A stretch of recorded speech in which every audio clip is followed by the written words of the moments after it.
So, hello and a very warm welcome to all of you on the platform of Blade Ladder K12. And here we are with the most asked topic कि हमें एक video चाहिए जिसमें हम लोग जो ये CUT का हमारा एग्ज़ाम होने वाला है जुलाई के फर्स्ट या सेकंड वीक में as per the NTA recent notification उसको कैसे शुरू करें इसके प्रिपरेशन को कहाँ से शुरू करें व्हाट आर द स्टेप्स जो कि हमें इनिशियली लेने चाहिए। बहुत सारी वीडियोस ऑलरेडी यूट्यूब पे बनी हुई है बट उसमें मैंने एक चीज़ देखी है कि कॉल टू एक्शन लैक कर रहा है कि वो बता तो रहे कि कैसे करना है बट अभी क्या करना है, what is the first step that you should do. अगर आप किसी भी स्ट्रीम से हैं, किसी भी कोर्स को टारगेट कर रहा है तो आपको ये वीडियो देखनी चाहिए क्योंकि इस वीडियो को मैंने एक जनरल रूप देने की कोशिश की है। सारे स्ट्रीम के बच्चे किसी भी कोर्स को भले वो टारगेट कर रहा हो वो इसे देख सकते हैं and they will have a call to action कि भाई अभी इस स्टेप के लिए हमें इस सब्जेक्ट के प्रिपरेशन के लिए पहला स्टेप क्या लेना है। That is basically this video is all about. शुरू करते हैं इस एग्ज़ाम के पैटर्न से जो कि हमने ऑलरेडी डिस्कस कर लिया है। आपके जस्ट एक ओवरव्यू के लिए वो जो पैटर्न है हम लोग बता देंगे कि ये जो एग्ज़ाम है वो ऑनलाइन मोड में होने वाला है, कंप्यूटर बेस्ड टेस्ट होगा, कोई ऑफलाइन एग्ज़ाम आपको नहीं देना है। तो इसलिए आप पहले से तैयार हो सकता है तो कुछ टेस्ट प्रैक्टिस सेंटर्स भी बनाए जाएंगे जिन पे आप जाके एक प्रैक्टिस के तौर पे वहाँ पे दे सकते हैं। Pattern will be MCQ based, objective ही आएंगे, सब्जेक्टिव कोई नहीं पूछा जाएगा आपसे। मीडियम जो है, जैसे बहुत सारे बच्चे कह रहे थे कि सर हमें अंग्रेज़ी नहीं आती, हम लोग उत्तर प्रदेश से हैं, हमें हिंदी आती है, बहुत सारे साउथ इंडिया के लोग हैं, उड़ीसा में, बंगाल में, तो वहाँ पे रीजनल लैंग्वेजेस हैं। तो इस एग्ज़ाम का जो पैटर्न है, वो जो क्वेश्चंस पूछे जाएँगे, वो 13 मीडियम्स में पूछे जाएँगे। मतलब आपके लिए पेपर तमिल में भी बनेगा, आपके लिए पेपर तेलुगु में भी बनेगा, जिस भी लैंग्वेज में आप ऑप्ट करते हो, उस लैंग्वेज में पेपर आप देंगे। फिर आपके जो सिलेबस है उसमें 4 सेक्शन इन्होंने बाँटा है, सॉरी 3 सेक्शन बाँटा है, सेक्शन 1, सेक्शन 2, सेक्शन 3। सेक्शन 1 में जो है 2 लैंग्वेज के सेक्शन है। पहला जो एनटी का नोटिफिकेशन आया था उसके अकॉर्डिंग ये जो 13 लैंग्वेज है वो तो ही है। इसके अलावा 19 लैंग्वेजेस को उन्होंने रखा था। बट अभी उन्होंने 1 बढ़ा के अब 20 कर दिया है। Now Sanskrit is also one of the language which is in section 1 B. Section 1 B में जो लैंग्वेज है, सेक्शन 1 ए में जो लैंग्वेज है, दोनों में क्या डिफरेंसेस हैं, क्या-क्या इनका रोल रहने वाला है, इसको लेके हमने सीयूटी पे बहुत डिटेल एक वीडियो बनाई है। आई बटन पे उसका लिंक आ रहा होगा और डिस्क्रिप्शन बॉक्स में भी हम लोग उसका लिंक डाल देंगे। आप देख सकते हैं कि भाई ये सेक्शन 1 में जो लैंग्वेजेस है, 1 ए में और 1 बी में, इन दोनों का क्या-क्या रोल रहने वाला है, किनको इसके लिए तैयारी करनी है, किनको सेक्शन 1 बी के लिए तैयारी करनी है। Now this is going to be the pattern of language. आपसे 50 सवाल पूछे जाएँगे, 40 सवालों का जवाब देना है। 45 मिनट आपसे आपको टाइम दिया जाएगा। Then we will have second section, domain specific. अगर सीयूईटी के ऊपर इतनी मंथन हुई है तो सबसे बड़ा जो रिजल्ट परिणाम हमें देखने को मिला है that is domain specific. CUET पहले भी होता था सीयूसीईटी के तौर पे, लेकिन उसमें जैसे नॉर्मल एक जनरल एग्जाम होता है, एप्टीट्यूड पूछे जाते थे, इंग्लिश के सवाल होते थे, जनरल नॉलेज के सवाल होते थे, करंट अफेयर सवाल पूछे जाते थे, बट डोमेन का कोई वहाँ पे जिक्र नहीं होता था। इस बार जब ये एनईपी के तहत इन्होंने सोचा कि हम लोग सेंट्रल यूनिवर्सिटी में दाखिला देंगे, they started domain specific syllabus की। हम लोग जो है जो चीज़ें उन्होंने पढ़ी है, अब इसमें क्या है, बहुत सारे बच्चे मुझे कॉल करके पूछते कि सर मुझे अगर बीबीए के लिए अपेयर होना है, मैं अगर बीबीए के लिए सीयूटी में, बहुत सारे कॉलेजेस हैं, बहुत सारी यूनिवर्सिटीज़ हैं जो बीबीए में भी सीयूटी का स्कोर एक्सेप्ट करेंगे, except Delhi university. Delhi university एक अपवाद है, उसमें जो डी यू जैट होता था, मैंने उस वीडियो में भी कहा है, इस वीडियो में भी मैं दोहराऊँगा, उसका जो आपका पैटर्न है वो एकदम डिफरेंट रहता है, तो वो सीयूईटी में मोस्ट लाइकली नहीं आएगा, ठीक है। अगर सीयूईटी में वो आएगा तो वो उसके पैटर्न के साथ फिर छेड़छाड़ होगी, उसमें बिजनेस अवेयरनेस की चीज़ें ज़्यादा होती है, मैथमेटिक्स में एडवांस मैथमेटिक्स पूछी जाती है, अंग्रेजी भी उसकी थोड़ी सी अच्छी खासी लेवल की होती है, रीजनिंग में वहाँ जो होता है तो पजल बेस्ड ज़्यादा पूछते हैं वो लोग। तो वो हो सकता है सीयूटी के जरिए ना ले एडमिशन, वो ड्यू जैट ही अपना ड्यू के लिए करा। बाकी जो कॉलेजेस है वो बी जो जो बीबीए कोर्सेज है उनमें सीयूटी के जरिए अगर एडमिशन लेंगे तो लोग पूछ रहे हैं कि सर हमें डोमेन कौन सा पढ़ना पड़ेगा। तो देखो डोमेन को लेके अभी कुछ क्लियर है नहीं, बट इतना अभी आप समझ लो कि आपने जो 12th में पढ़ा है उसको तो मजबूत करके रख ही लो, बिकॉज कुछ भी होगा बट 12th में जो भी आपने पढ़ा है वो बहुत अहम रोल प्ले करने वाला है। ज़्यादातर कयास ये लगाया जा रहा है कि जो आपने 12th में पढ़ा है, लेट सपोज आप हिस्ट्री ऑनर्स लेना चाहते हैं ग्रेजुएशन में, बट आपने अपनी पढ़ाई करी है कॉमर्स में, तो आपको डोमेन में कॉमर्स का ही कोई सब्जेक्ट, कोई सा भी 2 सब्जेक्ट वो लोग पढ़ने को कहेंगे क्योंकि वो आप पे एक एडिशनल प्रेशर नहीं डालना चाहते हैं। This is most likely, but आगे कुछ ऐसा भी हो सकता है कि अगर आप हिस्ट्री लेना है तो हिस्ट्री से रिलेटेड ही कुछ 2 डोमेन सब्जेक्ट आपको पढ़ने पड़े। तो इसके लिए भी आपको तैयार रहना चाहिए। तो ये मैंने डोमेन को लेके बता दिया, 27 सब्जेक्ट हैं। फिर जनरल टेस्ट आता है जिसमें 75 सवाल होंगे, 60 को आपको अटेम्प्ट करना है, एमसीक्यू बेस्ड होंगे ये सारे के सारे जो क्वेश्चंस हैं। देन वी विल हैव ये जो डिटेल है 13 लैंग्वेज, 19 लैंग्वेज, और ये सेक्शन 3 में जो हमारा डोमेन है 27 सब्जेक्ट है, अकाउंटेंसी से लेके biotechnology, biology, chemistry, computer science, history, political science, geography, geology, mass communication, anthropology, fine arts, performing arts, इस सब के लिए एक इंटरव्यू भी उन्होंने सोचा है कि कंडक्ट करवाएंगे, जो भी ऐसे स्किल्स हैं जिनको परफॉर्म किया जाता है। नाउ कमिंग टू, ये हमारा ओवरव्यू हो गया सीयूटी का जो प्रोग्राम है। मैंने थोड़ी सी कोशिश की है कि आपको यहाँ पे क्लैरिटी दे दूँ कि क्या एग्ज़ाम आपका रहने वाला है, बिकॉज़ बहुत सारे बच्चे जो हैं इस एग्ज़ाम को लेके अभी तक द्वंद में हैं। बाकी अगर आपको डिटेल में चीज़ें जाननी है तो मैंने डिस्क्रिप्शन बॉक्स में लिंक डाल दिया है सीयूटी का जो डिटेल वीडियो हमने बनाया है, इस चैनल पे भी, K12 चैनल पे भी, और जो ब्लेड रनर सीयूटी का हमारा चैनल है उस पे भी वो वीडियो, वहाँ पे भी आप देख सकते हैं। आई वुड रिक्वेस्ट यू कि आप ब्लेड रनर सीयूटी का जो चैनल है उसको सब्सक्राइब ज़रूरी करें, क्योंकि जितने भी इन्फॉर्मेटिव कंटेंट है, और अभी तक हम लोग कंटेंट इसलिए नहीं बना रहे थे because we were engage in something else, backend में बहुत सारे काम चल रहे थे। अब हम लोग रेगुलरली उस पे कंटेंट थ्रो करना शुरू करेंगे, बीबीए से रिलेटेड चीज़ें बनाई जाएगी, बीए से रिलेटेड चीज़ें बनाई जाएगी, बीएलएलबी बहुत सारे बच्चों की डिमांड है, जो जर्नलिज्म एंड मास कम्युनिकेशन है उसकी बहुत डिमांड आ रही है, सोशल वर्क की बहुत डिमांड आ रही है, तो सबके ऊपर हम लोग वीडियो बनाएंगे, क्या-क्या स्कोप है, टॉप कॉलेजेस क्या-क्या है, क्या-क्या चीज़ें आप कर सकते हो, what you should do now कि आप उसमें सेलेक्ट हो जाओ। अब बात आती है कि भाई हमें किस तरीके से प्रिपरेशन को अंजाम देना है, how we should start the preparation, call to action चाहिए हमारा। जितना भी हम लोग ऐसे प्रिपरेटरी कंटेंट बनाते हैं ना, तो मेन फोकस हमारा ये होता है कि इस वीडियो को ख़त्म करने के बाद जब आप बैठो कॉपी पेन लेके, तो you should have a plan of action कि हमें क्या-क्या चीज़ें आगे करनी है। तो starting with the section A जो हमारा लैंग्वेज का होने वाला है, यहाँ पे मैं स्पेसिफिकली इंग्लिश की बात करूँगा, क्योंकि मेरे पास जो सिलेबस है वो इंग्लिश का ही है। हाँ, हिंदी के लिए भी हम लोग सोच रहे हैं, अगर हम लोग अपने कोर्सेज़ में हिंदी को इनकलकेट कर सकें तो बेहतर होगा, but high chances are there कि हिंदी को इनकलकेट करेंगे। बट फिर भी जो यहाँ पे टिप्स और स्टेप्स मैं दूँगा, ये आप किसी भी लैंग्वेज में, उन 13 मीडियम्स में से जिस भी लैंग्वेज को आप ऑप्ट करते हो, उनमें काम आएँगे आपको। सबसे पहली चीज़ आपने क्या करनी है, अगर आप इंग्लिश लेते हो, अगर आप हिंदी लेते हो, अगर आप तमिल लेते हो, बंगाली लेते हो, उड़ीसा लेते हो, उड़िया लेते हो, कन्नड़ लेते हो, डज़ नॉट मैटर।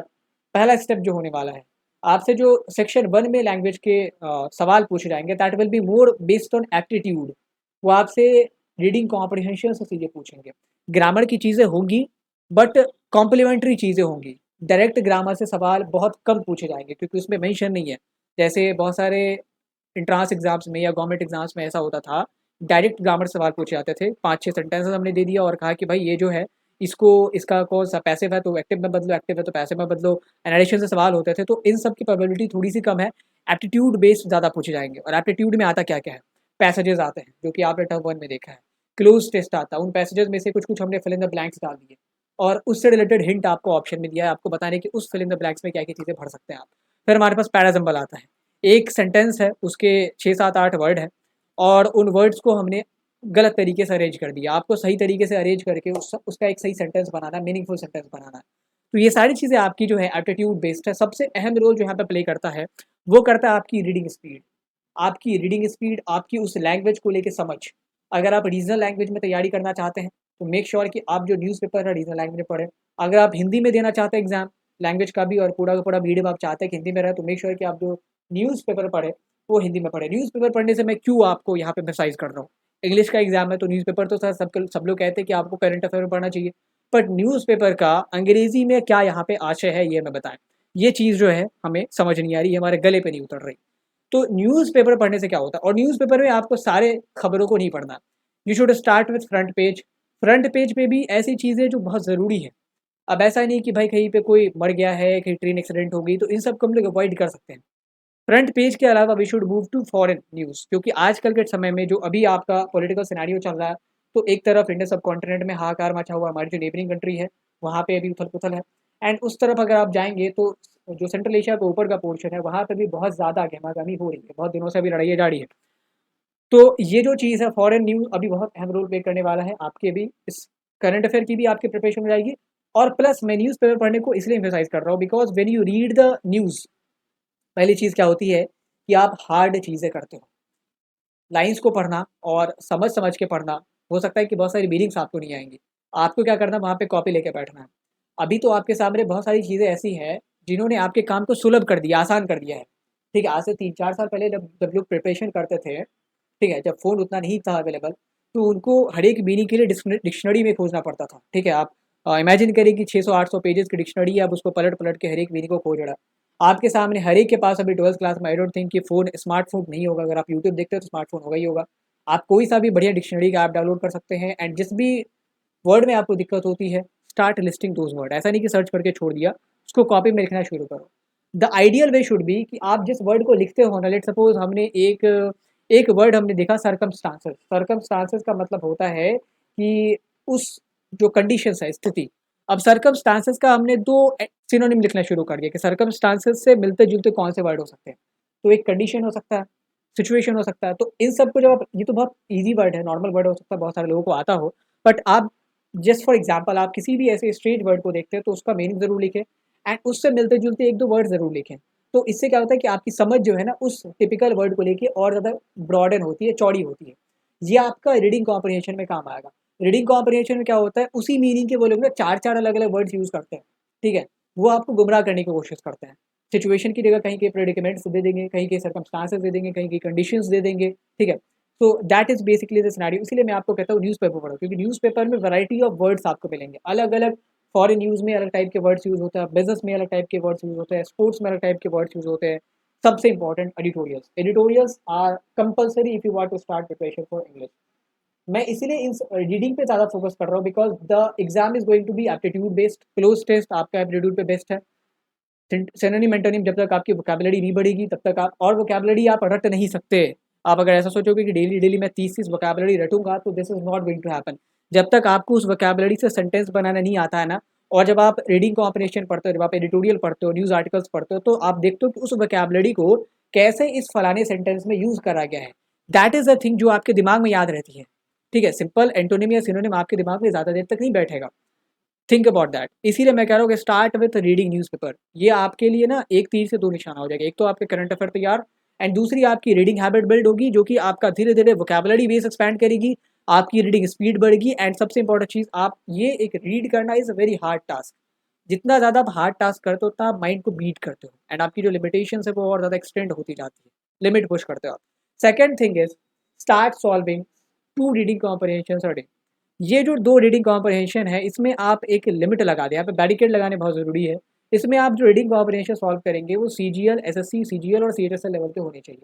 उससे ऊपर की नहीं होनी चाहिए, क्योंकि सीयूईटी में उससे ऊपर का नहीं आएगा। बैंक लेवल पे नहीं जाना है, ड्यू जैट लेवल पे नहीं जाना है, आईपी मैट लेवल पे नहीं जाना है। कुछ-कुछ ऑलरेडी यूनिवर्सिटीज़ कराती थी तो उनकी अगर पीवाईक्यू है तो उनको सॉल्व कर सकते हैं, बट एसएससी, सीजीएल और सीएचएसएल के मटेरियल में कोई कमी आपको नहीं मिलेगी, वो बहुत अबंडेंस में अवेलेबल है। किसी भी ऐप में डाउनलोड करके आप फ्री में वहाँ से रीडिंग कॉम्प्रिहेंशन सॉल्व कर सकते हो। Start with 2। 2 रीडिंग कॉम्प्रिहेंशन आपको डेली के सॉल्व करने हैं, ठीक है? उनमें जिस तरीके से सवाल आते हैं, और मैं इस पे भी एक वीडियो बनाऊँगा कि रीडिंग कॉम्प्रिहेंशन कैसे सॉल्व किया जाता है। What is the best way two bit best approach. Not I can claim कि वो बेस्ट होगा, बट हाँ, वो आपकी बहुत मदद करती है, क्योंकि सबकी अप्रोच जो है कहीं न कहीं अपने हिसाब से सही होती है। तो स्टार्ट विथ रीडिंग न्यूज़पेपर, और अगर आप न्यूज़पेपर पढ़ रहे हैं ऑलरेडी तब तो ठीक ही है। उसके साथ आप ऐड कर सकते हैं बुक्स पढ़ना। बुक्स पढ़ना आपके ना केवल एंट्रांस प्रिपरेशन के दौरान काम आएगा, बल्कि आपके जो अ, आगे की ज़िंदगी है उसमें भी बहुत ज़्यादा मदद करती है। अभी बुक्स में आपको क्या पढ़ना चाहिए? Start with fiction. जो कहानियाँ होती हैं वो बहुत अहम रोल प्ले करेंगी, क्योंकि रीडिंग कॉम्प्रिहेंशन में अक्सर आप ये लोग कहानी पूछेंगे। लिटरेरी एप्टीट्यूड की चीज़ें कहिए तो कहानी पूछेंगे ही पूछेंगे। एंड बायोग्राफी, जो प्रोडक्टिविटी और सेल्फ हेल्प से रिलेटेड किताबें हैं वो शायद हो सकता है आपको रीडिंग कॉम्प्रिहेंशन में उतनी मददगार ना हो, बट बायोग्राफी और फिक्शन जो है दैट इज़ मोस्ट रिकमेंडेड। आप अगर ये दोनों करते हैं, रीडिंग न्यूज़पेपर प्लस बुक्स, तो आपका ये जो कॉम्प्रिहेंशन का पार्ट है विल स्टार्ट रियलाइजिंग कि बहुत ज़्यादा जो है मुझे में इम्प्रूवमेंट आया है। मैं किताब पढ़ता हूँ, किताब पढ़ती हूँ एंड जो भी मीनिंग्स आते हैं उसको मैं वहाँ पे अंडरलाइन करती हूँ।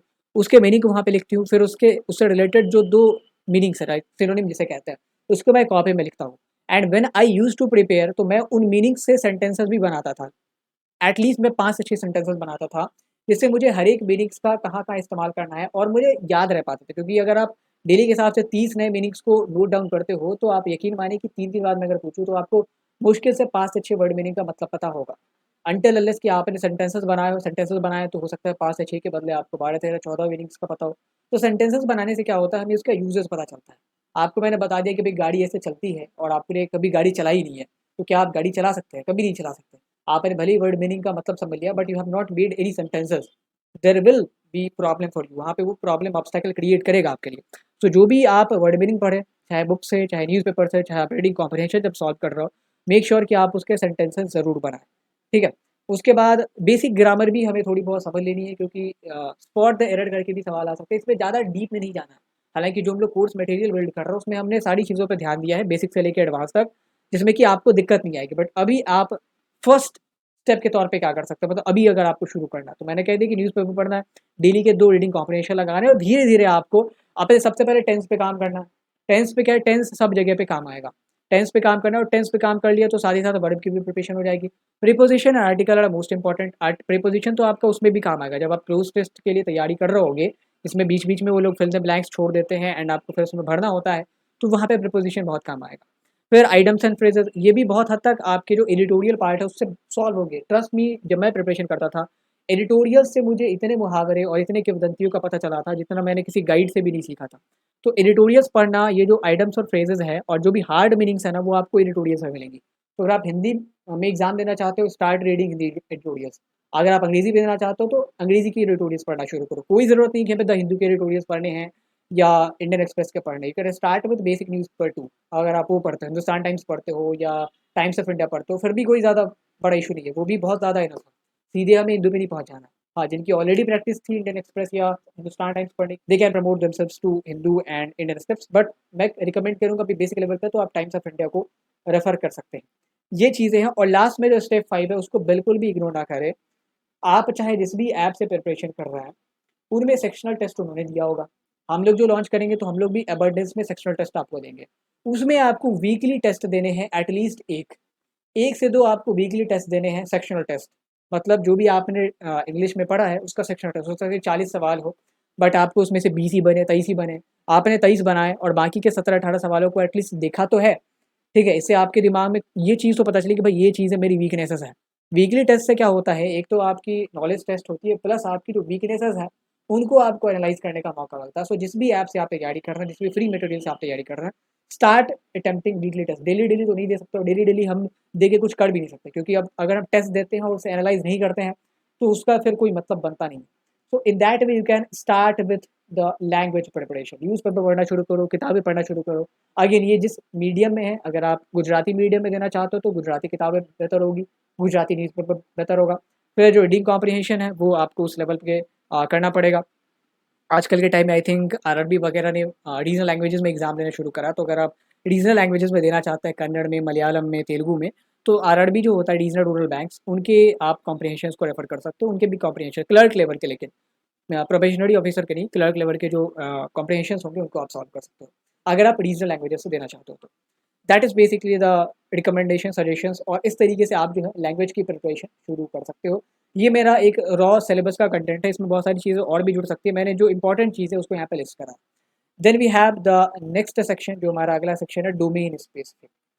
सबसे ज़्यादा डाउट भी इसके ऊपर है कि भाई हमें क्या क्या पढ़ना है, क्या नहीं पढ़ना है, किस सब्जेक्ट के लिए, किस कोर्स के लिए में क्या पढ़ना है। तो मैं अभी आपको कहूँगा, आपको जब तक यूनिवर्सिटी के बारे में पूरा आइडिया नहीं है कि भाई कौन सी यूनिवर्सिटी किस कोर्स के लिए किस डोमेन की डिमांड कर रही है, तब तक आपने 12th में जो भी पढ़ा है ना उस पर ध्यान दो, क्योंकि मोस्ट लाइकली जो आपने 12th में पढ़ा है वही आपसे डोमेन के तौर पे पूछा जा सकता है।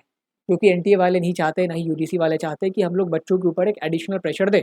ऑलरेडी बहुत सारे बच्चों के जो एग्जामिनेशंस है वो जून में ख़त्म ही होने वाले हैं, जो सीबीएसई बच्चा वाले बच्चे हैं, तो वो एडिशनल प्रेशर हो सकता है आप पे ना डाले। इसलिए आपके जो 12th में सब्जेक्ट्स हैं, जैसे यहाँ पे मैंने केवल ह्यूमैनिटीज़ के सब्जेक्ट को लिस्ट कराया है। अगर आप कॉमर्स है तो आपके डोमेन में 3-4-5 सब्जेक्ट आते हैं। अकाउंटेंसी हो गया, इकोनॉमिक्स हो गया, बीएसटी हो गया, एंटरप्रेन्योरशिप हो गया। अगर आप साइंस बैकग्राउंड से हो तो पीसीएम आता है, बायोलॉजी आता है। तो इन सबको आप रिवाइज़ करना शुरू करो, जो भी आपने 12th में पढ़ा है उनको, क्योंकि 2 डोमेन तो आपको लेना ही पड़ेगा, ठीक है? तो 3-3 सब्जेक्ट तो मेजरली सब लेते हैं, 3 मेजर सब्जेक्ट तो सबके 12th में होते हैं। अगर आप आर्ट्स से हो तो इट इज़ मोस्ट लाइकली कि अगर हिस्ट्री पोर्शन, ज्योग्राफी हो, हिस्ट्री पोर्शन, इकोनॉमिक्स हो, हिस्ट्री पोर्शन, सोशियोलॉजी हो, जिस प्रकार का भी आपका कॉम्बिनेशन बनता है, तो उसके डोमेन सब्जेक्ट में क्या करना है हमें। हमारा जो 12th का हमारा सब्जेक्ट है, अभी हमें लेट्स सपोज़ फिलॉसफी में ग्रेजुएशन करना है, बट हमें पता नहीं कि डीयू की क्या गाइडलाइंस होने वाली है फिलॉसफी कोर्स में एडमिशन को लेके। तो हम लोग मगजमारी तो नहीं कर सकते और ना ही अपने टांग को पीछे खींच सकते हैं, हमें तो आगे बढ़ना ही पड़ेगा, ठीक है? और ह्यूमैनिटीज़ वालों के लिए तो ये और भी इंपॉर्टेंट हो जाता है। ह्यूमैनिटीज़ वालों के लिए क्या है, आप तो साइंस बैकग्राउंड की चीज़ें पढ़ नहीं सकते। ऐसा तो नहीं कि आप स्ट्रीम चेंज करके बायोटेक्नोलॉजी पढ़ना शुरू कर दोगे, आप पढ़ोगे तो ह्यूमैनिटीज़ की चीज़ें ही। तो अगर आपसे क्लास 12th की चीज़ें पूछी जाएँगी तब भी आपको अपनी चीज़ें पढ़नी है। अगर आपको जिस कोर्स में आपको एडमिशन लेना है, लेट्स सपोज़ आपको हिस्ट्री में लेना है, फिलॉसफी में लेना है, तो उससे भी जो रिलेटेड सब्जेक्ट आएँगे वो भी तो आपके ह्यूमैनिटीज़ के ही सब्जेक्ट होंगे, तो वो भी तो आपने 12th में पढ़ा ही है। तो आपके लिए तो टाइम वेस्ट करना ही गुनाह है, ठीक है? अगर आप ह्यूमैनिटीज़ के सब्जेक्ट की ऑप्ट करना चाहते हो तो। हाँ, इन केस कोई बीबीए वगैरह करना चाहता है तो फिर वहाँ पे वो भी 12th के अपने सब्जेक्ट पर भी ध्यान दें, क्योंकि इट इज़ मोस्ट लाइकली कि आप आपसे ऐसा नहीं कहेंगे। जैसे डीयू ने अपना गाइडलाइन रिलीज़ करा मई में एंड कहा कि हम लोग जो है बीबीए के लिए एडमिशन लेंगे बिजनेस स्टडीज़ आपको पढ़ना पड़ेगा। बिजनेस स्टडीज़ और इकोनॉमिक्स एज ए डोमेन रहना चाहिए। तो भाई जिसने ज़िंदगी भर केवल फिजिक्स केमिस्ट्री पढ़ी है वो किधर अब इकोनॉमिक्स 2 महीने में ख़त्म करेगा या बीएसटी 2 महीने में ख़त्म करेगा। मुझसे पूछो, I was a student of commerce, BST मेरे से पूरे साल में ख़त्म नहीं हुआ था। तो nobody can cover it in 1.5 months, क्योंकि इतना बोरिंग सब्जेक्ट है वो। तो ये जो है वो आपके एडवांटेजेस का ध्यान रखेंगे यूजीसी वाले, एनटीए वाले। तो आपने जो भी 12th में पढ़ा है उसको रिवाइज करना शुरू करो। तो first step is start revising the chapters.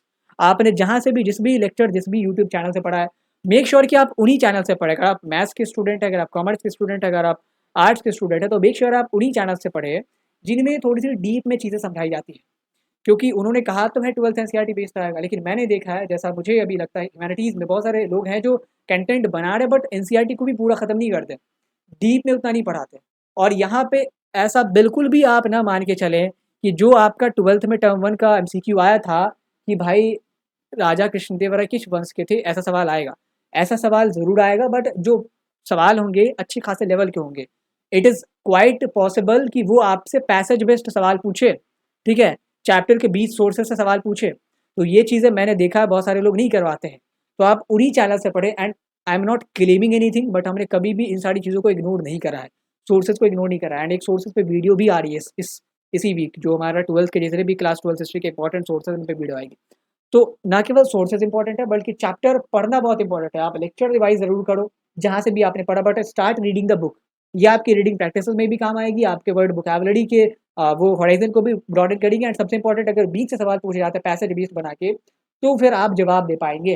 तो start revising chapters and solve MCQs. अब एमसीक्यूज है नहीं हमारे पास, तो हमने अभी बहुत सारे फ्री मटेरियल अपलोड किया है। ड्राइव लिंक कोई खोलता ही नहीं हमारा, और सारे लोग पूछते सर नोट्स का है।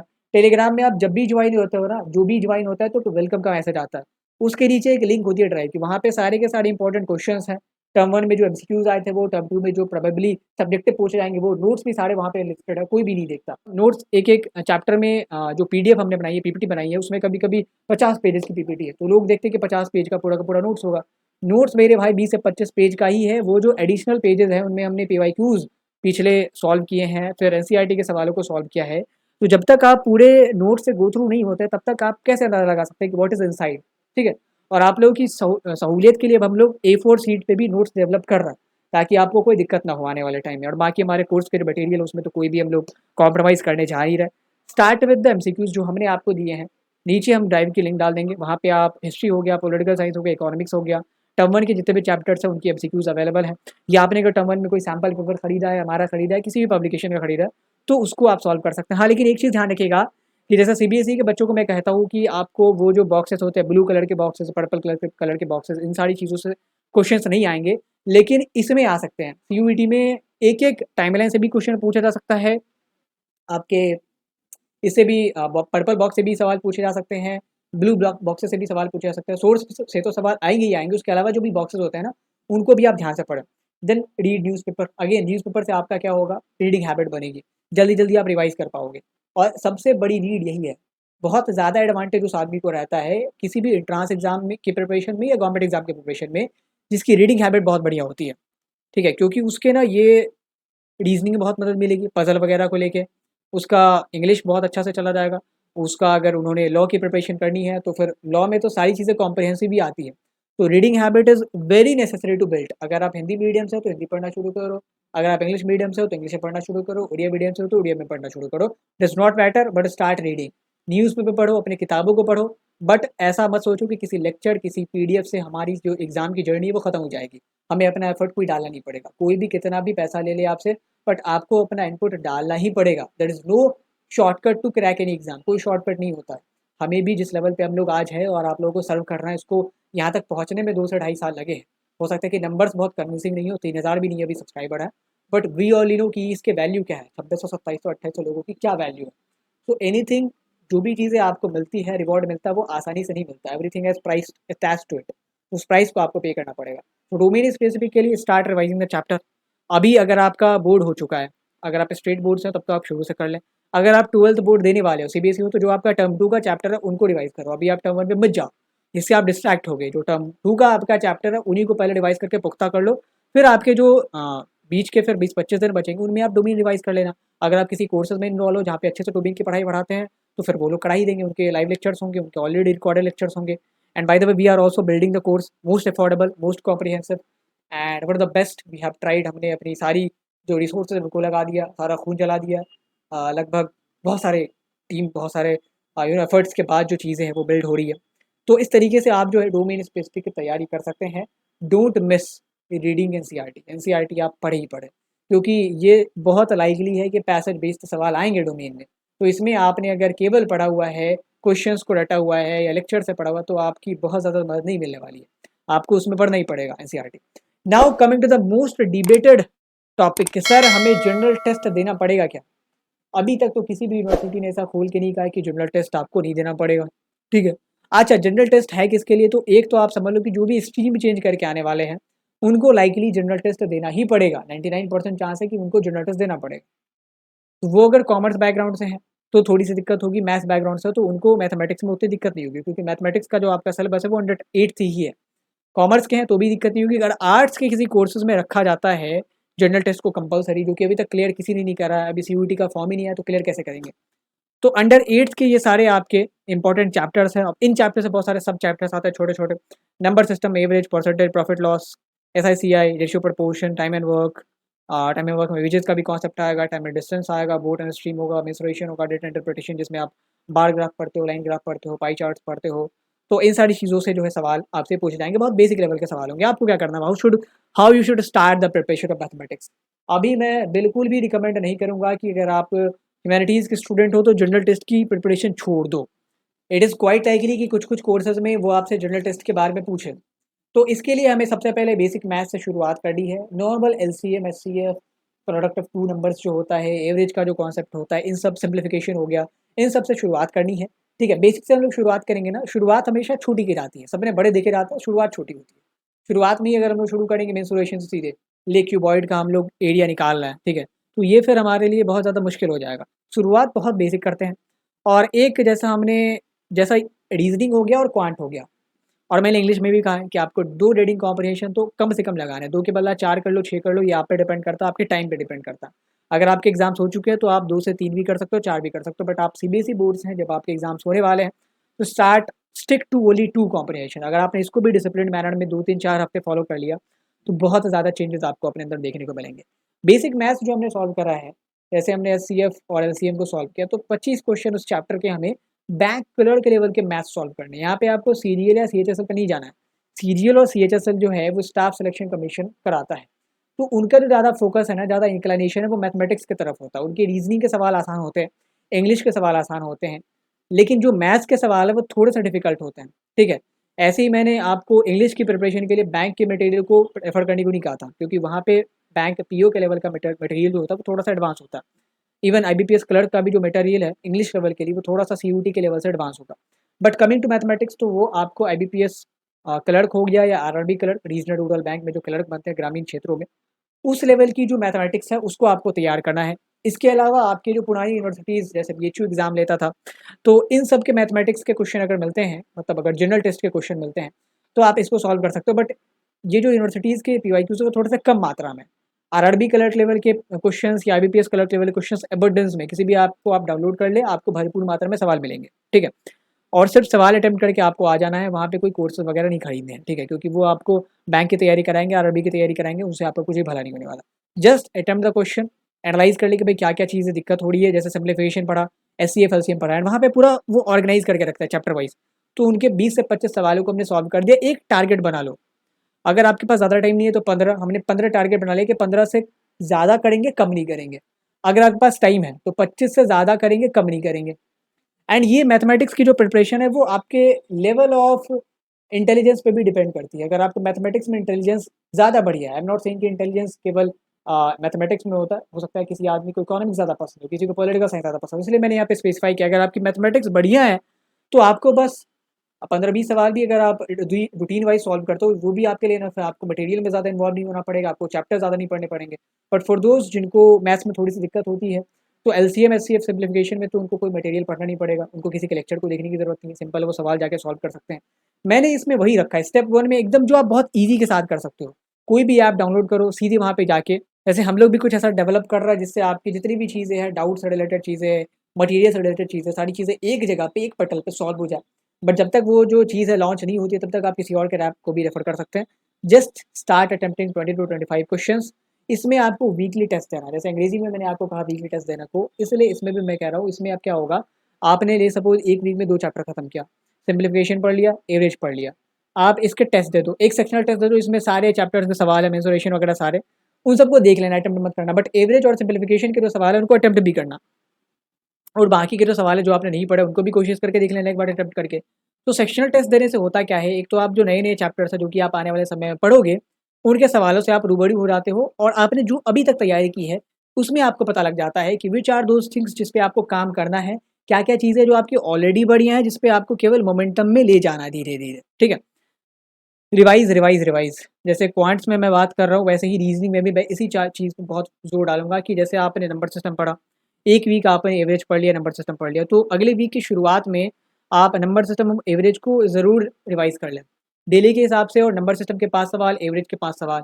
अगले वीक में अगर हमने प्रॉफिट लॉस और परसेंटेज कवर करा है, पिछले वीक में नंबर और number system of average cover किया था, तो वो जो हमारा नेक्स्ट वीक चल रहा है, उसमें पिछले वीक के सवालों को 5 से 10 सवालों को अटेम्प्ट करते रहना ज़रूरी है। इससे क्या होता है कि आप रिवीजन में रहते हो, आप फ्लो में रहते हो, फॉर्म में रहते हो। आप सपोज़ करो कि आपने सारा सिलेबस खत्म कर लिया, आप जब डेटा इंटरप्रिटेशन पे पहुँचते हो, यू रियलाइज़ कि मुझे तो सारा नंबर सिस्टम का सारा कॉन्सेप्ट मैं भूल चुका हूँ, तो मुझे तो इसके सवाल ही नहीं बन रहा। तो वो क्यों हुआ कि आपने जैसे-जैसे आप आगे बढ़ते हो, प्रोग्रेस किया आपने, वैसे-वैसे आप पीछे की चीज़ें छोड़ते चले गए। ऐसा बिल्कुल भी नहीं करना है। जो प्रैक्टिस की चीज़ें हैं, उनमें रिवाइज़, रिवाइज़, रिवाइज़ बहुत इंपॉर्टेंट है revision. Now coming to the next topic, reasoning. Reasoning में ये सारी हमारी जो जनरल मेंटल एबिलिटी जिसे कहते हैं, उसमें ये सारा हमारा टॉपिक रहने वाला है। एनालॉजी जिसमें सिंपल पूछेंगे, श्रीलंका कोलंबो तो बिहार की राजधानी, श्रीलंका की राजधानी कोलंबो है तो बिहार की राजधानी क्या होगी? पटना ही होगी। नंबर सीरीज़ 4, 6, 8, अगला क्या होगा? क्लासिफिकेशन पूछ सकते हैं, कोडिंग, डिकोडिंग कि भाई पेन का मतलब 431 है तो डॉग का मतलब क्या होगा? वेन डायग्राम्स आपसे पूछ सकते हैं जो गोल-गोल वाले होता है, डाइस से रिलेटेड पूछ सकते हैं, इस तरफ 4 है तो इस तरफ क्या होगा? देन डायरेक्शन सेंस टेस्ट आपसे पूछ सकते हैं, भाई ये इस दिशा में 15 मीटर घूमा, फिर इस दिशा में 15, फिर इस दिशा में 16, तो इस हिसाब से उसने कितनी दूरी तय की है, किस दिशा की तरफ वो अभी देख रहा है। तो ये जो है जैसे क्लॉक से रिलेटेड चीज़ है, सिटिंग अरेंजमेंट से रिलेटेड चीज़ है, कैलेंडर, सिलोजिज़म से रिलेटेड चीज़ है। हम लोग अपने मटेरियल में तो सारी चीज़ें आपको देंगे ही, कोर्स में सारी चीज़ें देंगे ही, बहुत कॉम्प्रिहेंसिव बनाएँगे। बट फॉर दोज़ जिनको अभी तक जिन्होंने कोर्सेज़ नहीं लिया है, जो हमारे लिए इंतज़ार कर रहे हैं, जो चाह रहे हैं कि भाई पहले खुद से कोशिश करें तैयारी करने की, for those start with basics. अगर आप सीधे शुरू करोगे सिलोजिज़म से, और आपने पीछे कोई भी 2 सालों में कोई रीज़निंग सॉल्व नहीं करा, तो सिलोजिज़म हो गया या क्लॉक एनालिसिस हो गया, थोड़ी-सी आपको दिक्कत आएगी।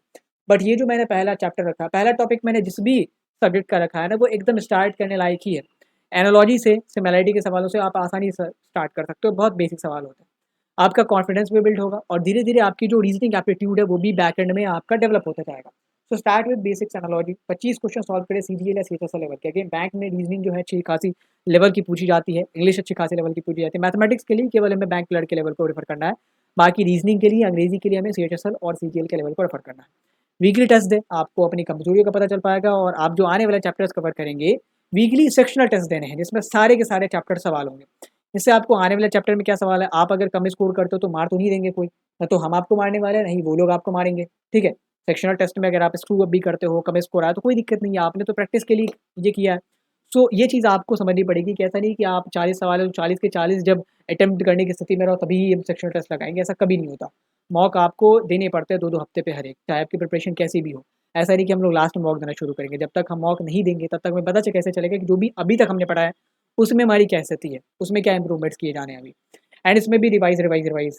जैसे आपने एनालॉजी खत्म करके नंबर सीरीज़ शुरू की, तो मेक श्योर कि आप नंबर सीरीज़ के जब तक सवाल बना रहा है, तो डेली-डेली आप 4 या 5 सवाल एनालॉजी का भी सॉल्व करते हैं, अलग-अलग टाइप का, चाहे वो नंबर बेस्ड हो, चाहे वो लेटर बेस्ड हो, वर्ड बेस्ड हो, जनरल नॉलेज बेस्ड हो, ठीक है? तो पीछे की चीज़ों को आपको छोड़ना नहीं है, नहीं तो आपको पता लगेगा कि जैसे-जैसे आप आगे जाते जा रहे हो, वैसे-वैसे पीछे की चीज़ें जो हैं, वो आप मिस करते जा रहे हो। So revise, revise, revise, revision is very important. और जनरल टेस्ट जो है, अभी मैं बार-बार ये कह रहा हूँ कि मैथमेटिक्स वाले भी इसकी तैयारी करते रहे, जब तक वो क्लियर नहीं होता तब तक, और बाकी जिनको स्ट्रीम चेंज करना है, उनके लिए तो ये जीवनदान है ही है। Now coming to the next topic that is of current affair. Current affair का कोई सिलेबस नहीं होता। स्टेप 1 में आपको क्या करना है, न्यूज़पेपर शुरुआत करनी है। न्यूज़पेपर में क्या-क्या पढ़ना है मैंने बता दिया, front page, sports, foreign news, editorial and businesses. Notes वगैरह आप खुद के ना ही बनाओ तो बेहतर है, क्योंकि बहुत सारे पीडीएफ्स आपको मिल जाएँगे। अगर आप हमारे कोर्सेज़ में आते हो तो भी हम लोग आपको पीडीएफ मटेरियल देंगे। वीकली एनालिसिस देखो, अगर आप किसी के लेक्चर देखते हो यूट्यूब पे, तो डेली के करंट अफेयर पढ़ के कोई फ़ायदा नहीं है। बहुत सारी चीज़ें उसमें यूज़लेस होती है, तो उतना टाइम आप ज़ाया करें, उतनी चीज़ों को अपने दिमाग में बिठाएँ, बिठाने की कोशिश करें, मेमोराइज़ करने की कोशिश करें, तो आपका एफर्ट बहुत ज़्यादा है। तो गो विथ वीकली एनालिसिस। कोई भी अच्छा चैनल जैसे जीके टुडे बहुत अच्छा कराता है। पहले के टाइम में व्हेन आई वाज़ प्रिपेयरिंग तो स्टडी आईक्यू में गौरव गर्ग सर होते थे, वो बहुत बढ़िया कराते थे, अब तो वो नहीं कराते हैं। तो कोई भी अगर अच्छा चैनल मिले जहाँ पे वीकली एनालिसिस बढ़िया होती है, एक्सप्लेनेशन भी वो लोग डालते हैं, तो उसको आप लोग रेफ़र कर सकते हैं। जीके टुडे अंग्रेज़ी में भी कराता है और हिंदी में भी कराता है। अंग्रेज़ी में I think one of the best है ये अभी तक इंडिया में। देन आप अभी आज से अगर शुरू कर रहे हो अप्रैल से, तो वीकली करंट अफेयर पढ़ना शुरू करो और जो आपका एग्ज़ाम जुलाई में होगा ना, तो किसी भी ऐसे एग्ज़ाम में नॉर्मल जो हमारे बैंक लेवल के भी एग्ज़ाम्स होते हैं, उसमें भी 6 या 8 महीने से ज़्यादा का करंट अफेयर आपसे नहीं पूछते। वो यूपीएससी में 1-1, 2-2 साल पीछे का पूछते हैं। तो आपको जनवरी से लेके जुलाई तक का प्रिपेयर करके जाना है, वो इनफ है आपके लिए। तो अभी के लिए तो वीकली आप करते जाओ, जैसे-जैसे वीक खत्म हो जाता है वैसे-वैसे करते जाओ, ठीक है? एंड उसके डेली टेस्ट दे दो। कोई भी ऐसा प्लेटफ़ॉर्म ले लो, हम भी जो अपना प्लेटफ़ॉर्म बिल्ड कर रहे हैं, वहाँ पे हम लोग कोशिश कर रहे हैं कि डेली टेस्ट आपके लिए अरेंज करें। कोशिश क्या वहाँ पे डेली के क्वेश्चंस आपको मिलेंगे और वहाँ पे आप डेली-डेली करंट अफेयर के क्वेश्चंस सॉल्व करके अपनी प्रोग्रेस को चेक कर सकते हो। वहाँ पे आपको एक्सप्लेनेशन भी दिए जाएँगे and you will have a good knowledge of sound knowledge of current affair. तो weekly analysis from now onwards और जनवरी महीने से लेके मार्च महीने तक का जो आपका छूटा है, उसको आप मंथली एनालिसिस के ज़रिए कवर करो, वीकली नहीं मंथली। और मंथली में भी जैसा मैं जब था तो गौरव गर्ग सर जो है 3 मंथ का एक बार में कराते थे, 6 मंथ का एक बार में कराते थे। तो अगर कोई ऐसा चैनल है जो 3 मंथ का कराता है एक बार में, तो वो फिर आपके लिए और फ्रूटफुल होगा। अगर नहीं है तो at least go with monthly current affair analysis from January to March. उसमें वीकली जाके कोई फ़ायदा नहीं, उतना डिटेल में नहीं पढ़ना। जो करंट अफेयर होते हैं वो जितना ज़्यादा नज़दीक के होंगे, उतना ज़्यादा प्रोबेबिलिटी है उनकी पूछे जाने की। इस बात को आप समझें। फिर जनवरी टू मार्च आपको मंथली एनालिसिस करना है और अभी से आपको वीकली एनालिसिस करना है and give daily test. Daily test हो, हम लोग भी जो मटेरियल बिल्ड करेंगे, जो प्लेटफॉर्म बिल्ड कर रहे हो, उसमें करंट अफेयर को लेके सेक्शनल टेस्ट होंगे। इसमें जनवरी से लेके मार्च, फरवरी, अप्रैल, मई सबके करंट अफेयर्स को शफल करके डाला जाएगा ताकि आप जो है उसको अटेम्प्ट करके अपने प्रिपरेशन को जज कर सकें कि किस लेवल पे आप पहुँचे। पर न्यूज़पेपर आर मस्ट। अगर आप न्यूज़पेपर हार्ड कॉपी नहीं पढ़ सकते तो फ़ोन में आप ऐप डाउनलोड कर सकते हैं, बट आई वुड रिकमेंड कि हार्ड कॉपी ही पढ़ो क्योंकि फ़ोन बहुत डिस्ट्रैक्टिंग होता है। ये नोटिफ़िकेशन व्हाट्सएप का आ गया, टेलीग्राम का आ गया, इंस्टाग्राम का आ गया, आप वहाँ पहुँच गए। तो start with reading hard copy. अगर आप हिंदी मीडियम में देना चाहते हो तो हिंदी के पढ़ना शुरू करो। अगर आप इंग्लिश मीडियम में देना चाहते हो तो इंग्लिश का पढ़ना शुरू करो। किसी रीजनल मीडियम में आप देना चाहते हो तो आप उस वर्नाक्युलर में जो न्यूज़पेपर आता है उसको पढ़ना शुरू करो। Now coming to the last topic, hope कि आपको अभी तक कोई भी डाउट जो है वो आपके नहीं रहे होंगे। जितनी भी चीज़ें उन पे हमने प्रकाश डालने की पूरी कोशिश की है। लास्ट जो टॉपिक है that is ocean in A ball. एक कटोरी में आपको कहा गया है कि ये समंदर है, इसको आपको पीना है। जनरल नॉलेज या जनरल स्टडीज़, इसका कोई सिलेबस नहीं होता। हिस्ट्री में 6 टू 12, पॉलिटिकल साइंस में 6 टू 12, ज्योग्राफी में 6 टू 12, कभी-कभी इससे बियॉन्ड भी सवाल पूछते हैं। साइंस में 6 टू 12, कंप्यूटर सवाल पूछ देंगे, स्टैटिस्टिक्स सवाल पूछ देंगे, कुछ भी पूछ सकते हैं। तो आप अभी आपके पास कोई भी मटेरियल नहीं है तो स्टार्ट विथ कोई भी आपको अगर एनसीईआरटी कंपाइलेशन की बुक मिले, ठीक है? तो वहाँ से हम लोग शुरू कर सकते हैं।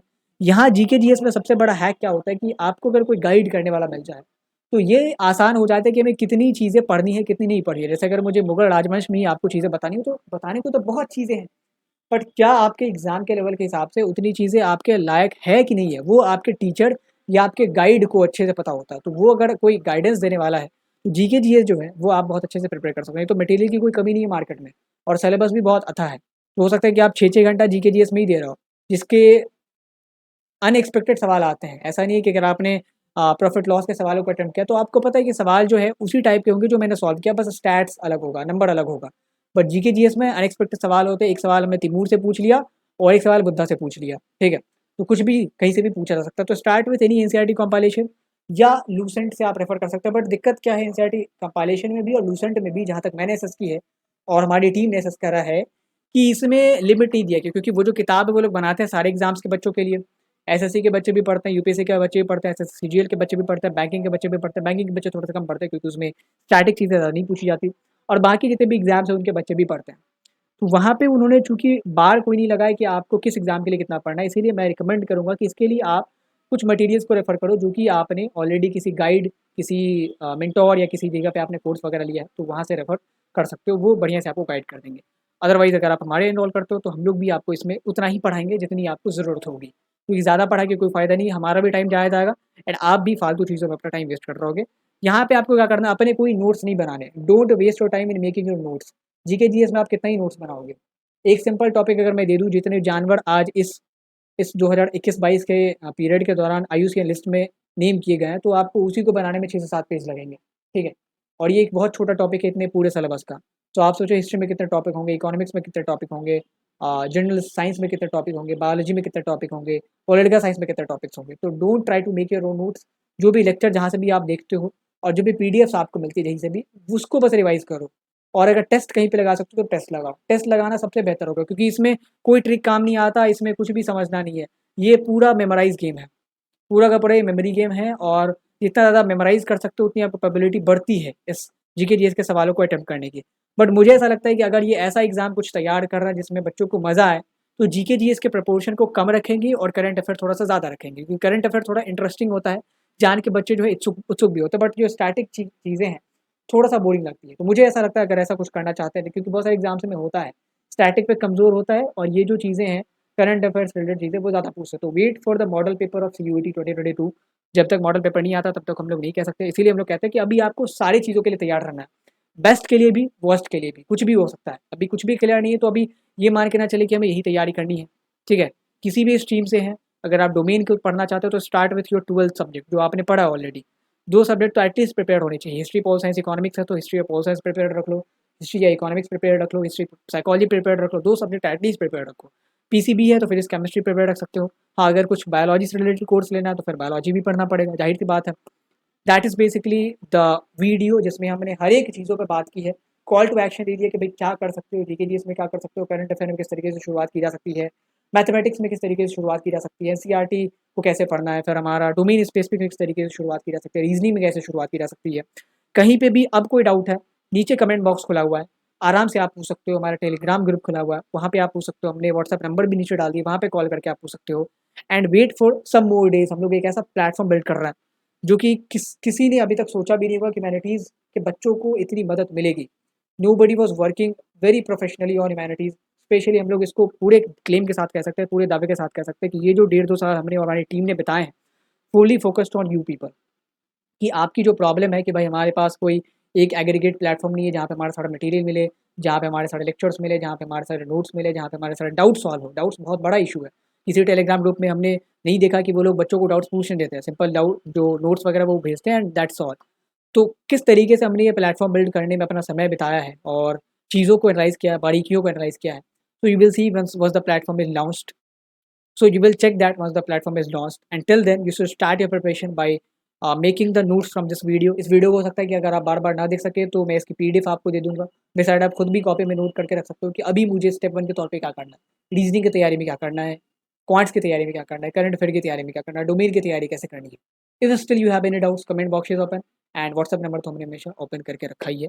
Call us anytime, anywhere, and we will be more than happy to serve you. Thank you for watching. And if you have not vaccinated yet, get vaccinated soon. And अगर आपने Blade Learners YouTube चैनल को subscribe नहीं करा, make sure आप channel subscribe करें and wait for something very, really, very big coming up. Thank you.